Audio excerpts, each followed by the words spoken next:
Good morning, good morning, good morning. And it's a little bit frosty this morning. We're off to work nice and early. Only because I got up in anticipation of having to take one of my children to school, and it turns out they've got a lift another way. Oh, it's tricky, isn't it? Which way shall I go? Which way shall I go? Go on. Left, right, left, right. Left is the fast way. Right is the slower but slightly more scenic way. I'm going left.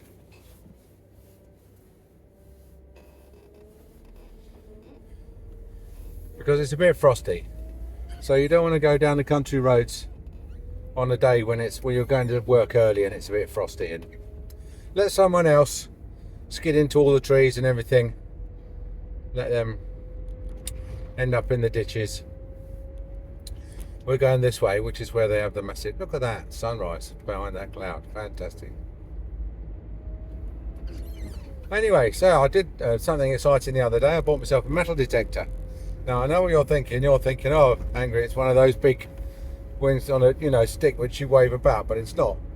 It's a little metal. It's a handheld one. It looks like a baton, and the reason is I'm constantly dropping nuts and bolts in the grass, and I need to try and find them. So I bought a really, really powerful magnet, hoping that the magnet would suck the washers out of the grass, but it doesn't, and they just really disappear. They disappear. So now I've got a metal detector. I'm on their case. They're not going to find it so easy to disappear. It's a bit close, wasn't it? These people, they follow other people far too close, and then when something happens in front, they can't see. So at the weekend, I'm going to go washer hunting, because I've lost a washer, which is quite an important washer, and I need it. I know where it is, and I will find it.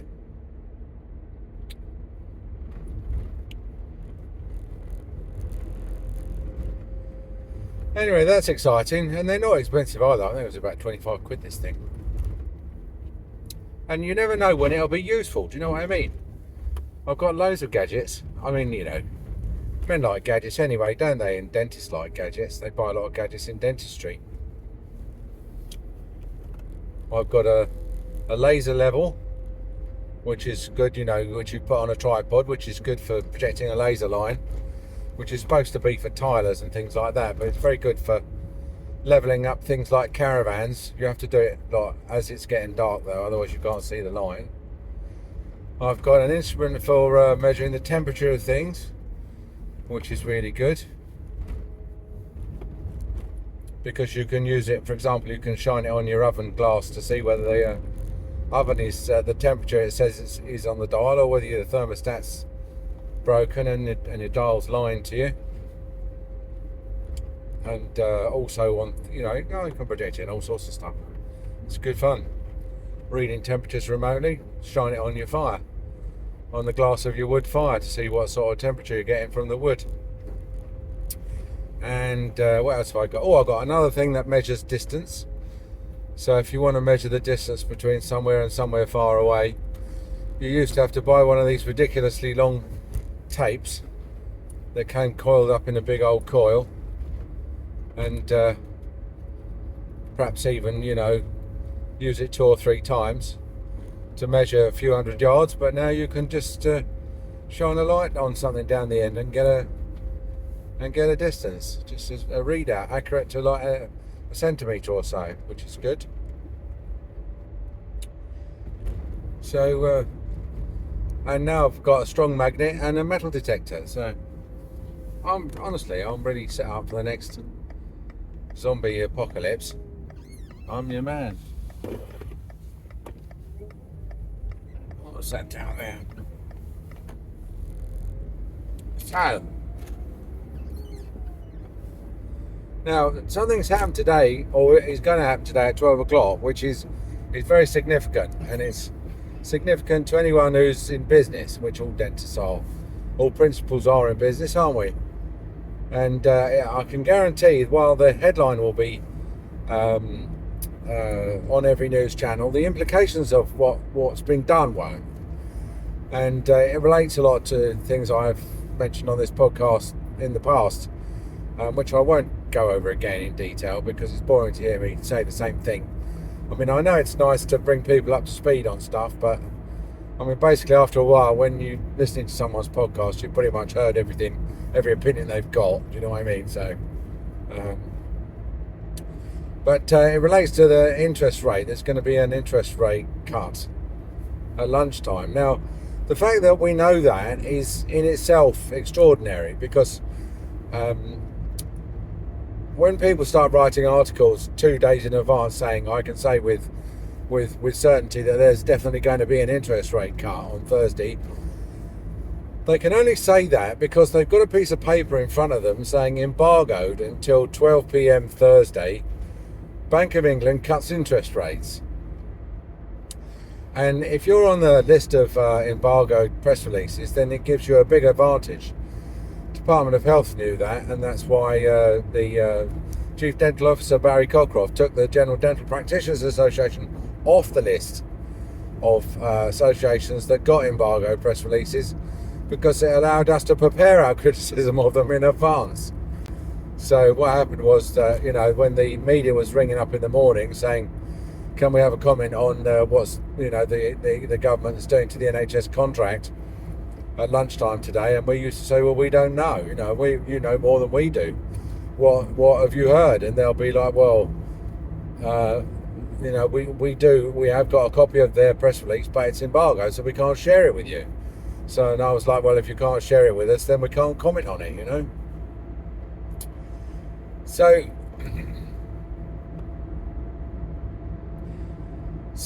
you can only, when you hear people making these absolutely certain statements, you know that they've got an embargoed press release. So we can say, just by implication, by derivative reasoning and second order effects, that there is going to be a rate cut.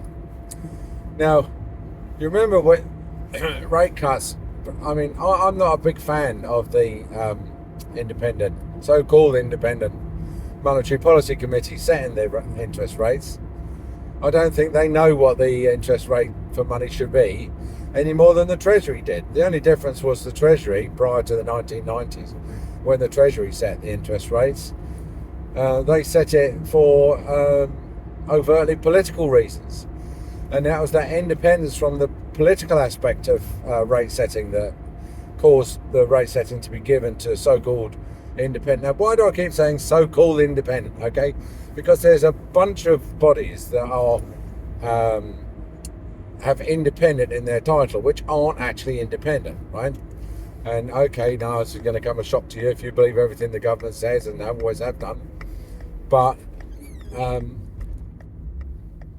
and if I was to say to you that if it's the mere fact that it's got independent in the title means that it's not likely to be independent, you've got, oh, angry, you old cynic.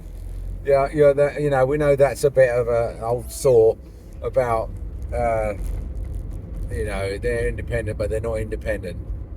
You just don't like to think that they're independent. But in fact, I've had a lot of dealings with one particular independent body, which was the independent body on doctors and dentists' pay, or the review body on doctors and dentists' remuneration, to give it its correct title. And I gave evidence, both written and oral, to them for many, many years. And I can tell you from my own direct, personal, first-hand experience, they are not independent, okay? In fact, as I'm always fond of saying, the one independent report they did come up with under Sir Trevor what's his name, they all got sacked. So when they say the Independent Monetary Policy Committee, I agree that the interest rate setting should be independent of political considerations, but I don't agree that it should be set by some central bureau, of apparatchiks who think that they know what the price of money should be. The price of money is a perfect example of something that should be set by the market. It should be decided between the people who are lending the money and the people who want to borrow the money. And if the market rate, bearing in mind the general risk, should be 10% or something, the Monetary Policy Committee have got no right to say interest rates are or 4%. I won't go through the mechanism by which they set interest rates, but let's just say that they are capable of setting interest rates by intervening in the markets to buy and sell government IOUs to the point where they pay whatever they say they should pay. So why is it a pivotal moment? Why is it the day that's going to go down? Why should you remember the 6th of February 2025 for many years to come? Well, the answer is that interest rates have two functions. When you put them up, they tend to increase, obviously, the cost of borrowing, and including mortgages and things like that.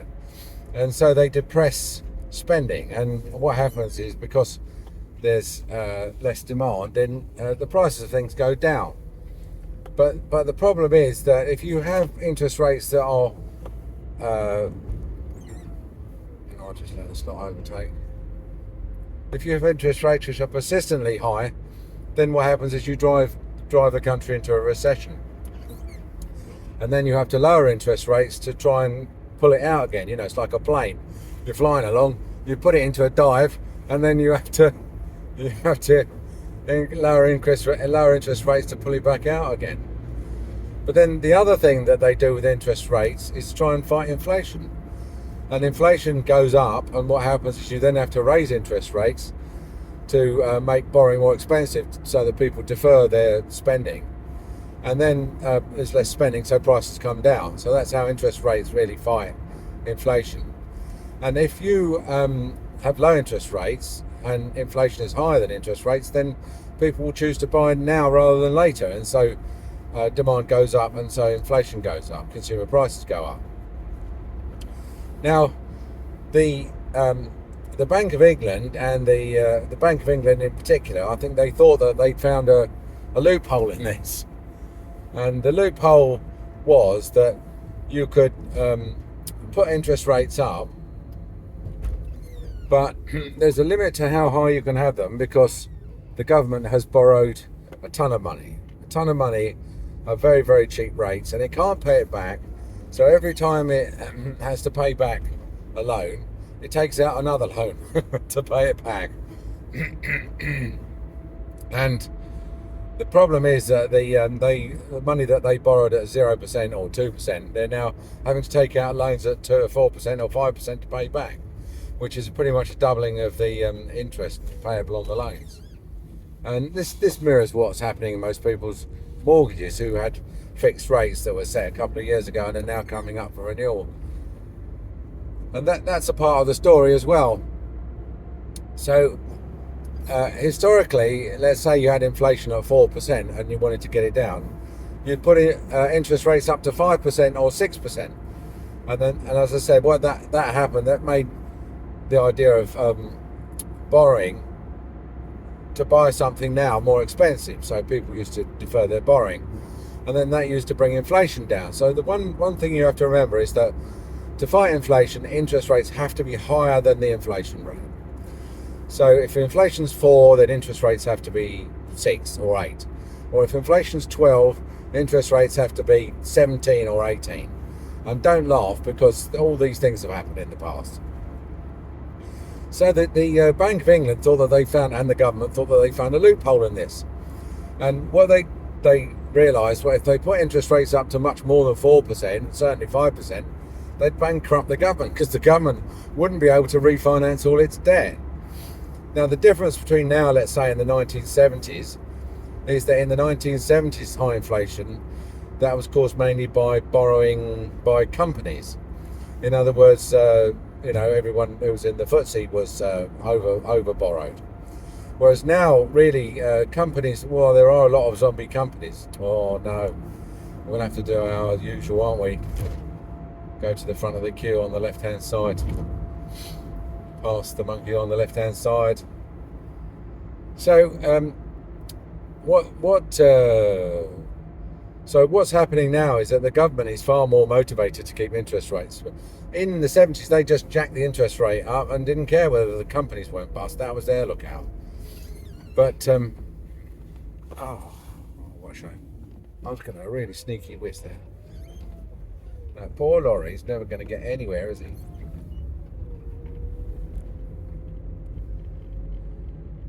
Just concentrate. That's it. So now the Bank of England's got a big problem because the so-called Independent Monetary Committee is getting it in the ear hole from the government that if they put up interest rates anymore and don't bring them down sharpish, then the country's going to go bust, in effect. Won't be able to refinance its debt. Not without spending a massive amount of the budget on interest repayments. So what they decided to do was try and club the consumer. So they they decided that they would keep interest rates lower than inflation. So in theory, in a state that wouldn't work. But what they would do is they would reduce the consumer's ability to spend any money through all sorts of other means so drastically that the consumers wouldn't be able to buy anything. And so as a result, you get a reduction in demand and prices go down. So you've got two things working on consumer price inflation now. You've got interest rates to a certain extent helping keep them down, but not sufficiently. But interest rates feeding through into consumer mortgages, which people have to remortgage, and then they find that that they're paying, I don't know, £2,000 a month for their mortgage instead of £800, which they used to.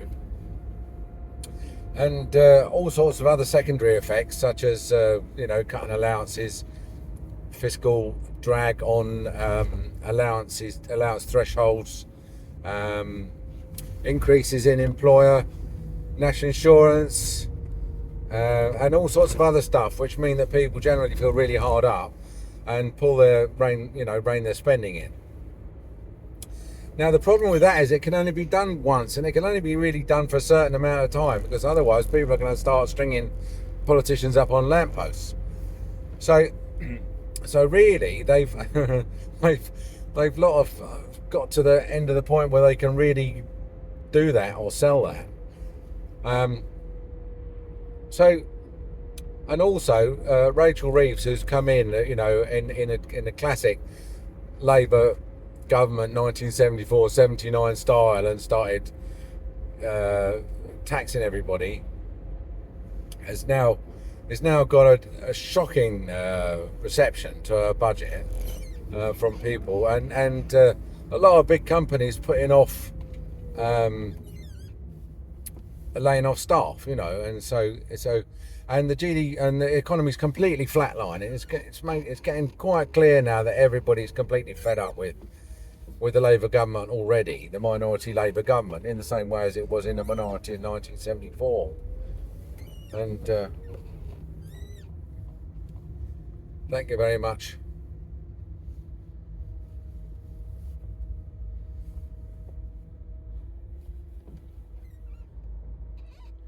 So so you've got arrested population. Thank you, that's very nice of you.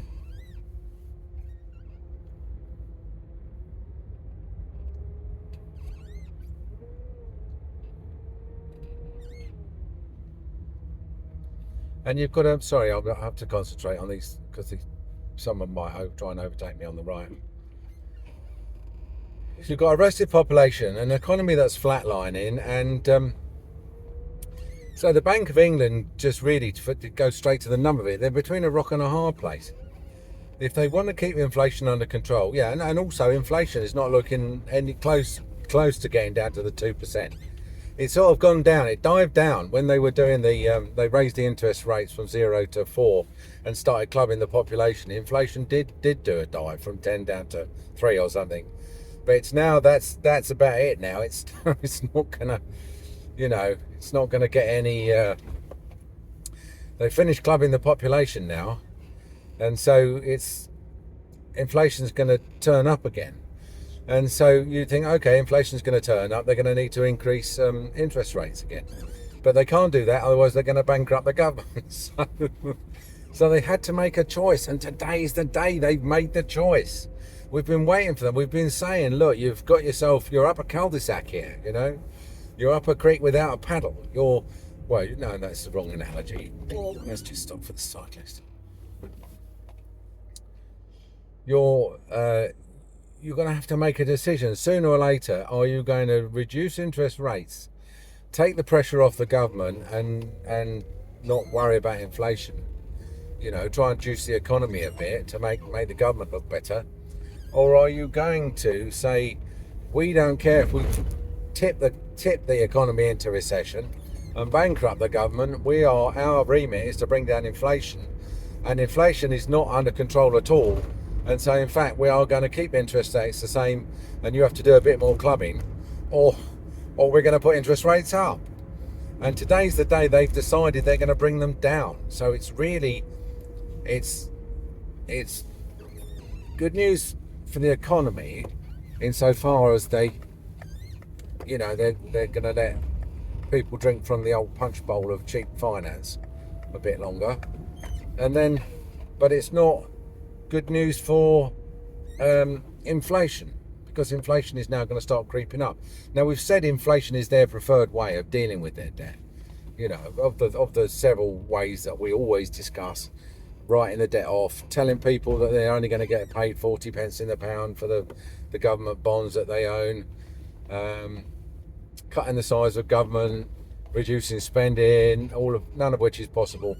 Outgrowing the debt, which is not possible, but is the one that they always say they're going to do, and just devaluing the pound, reducing the purchasing power of the pound to the point where, my favourite, it takes £9,000 to buy a ham sandwich, and that is their preferred option. So what they've done is they basically said, sorry guys, your money's going to be worthless. Nothing we can do. Very sorry, blah, blah, blah. The government's in so much debt, we've got and they're so useless on the economy, and the economy is so stalled, and we've got so much no growth, that we're just going to have to juice the economy with lower interest rates. And now what would I do if I was in charge? What I would do is I would abolish the Independent Monetary Committee. I would abolish them. And I would say to the market, you can lend and borrow from each other at rates agreed between you. And now what might that do? Well, that might put interest rates up to 10%. I don't know. That's why they probably wouldn't do it. But it would only be temporary. And then what would happen was, finally the interest rate would settle at a rate which with willing borrowers and willing lenders were happy with. And then the whole economy would work far more efficiently, because